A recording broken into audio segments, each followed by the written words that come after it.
Ay İsmail. Ne diyeceksin İsmail, İsmail, İsmail. Sen at tapırsan böyle İsmail, İsmail. Senden ben bir yaxşı şey içmişim. Ben de görüm nedir? Ne şükür senin yaxşı bir iş var da. Bundan sonra bir tane de beton var. Harada var abi? Masazırda. Ha buranı tökdü kurtardın ki masajına gitsin. Buranı tez eləyə çıxa gedək də. Orada da yaxşı pul verir. Yaxşı pul verirler. Ha. Sen canına yazığın gelmir ha bana. Yazığın gelmir özüne. Canına yazığın gelmir ha.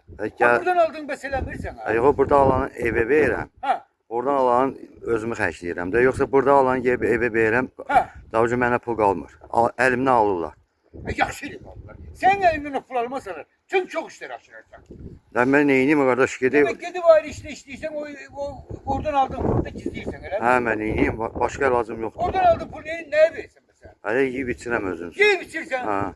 Ha bir yiyip içmek bir defa olar, iki defa olar. Da. Her gün gelip yiyip içmek olar ya. Ədəbcə öyrəşmişəm. Öğreşmişsin. Ha, xeyri yoxdur. Yaxşı şey öğrenmişsin.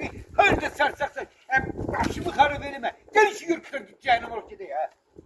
Gel. Yeniden ben yerimden çıkarırım beni ha.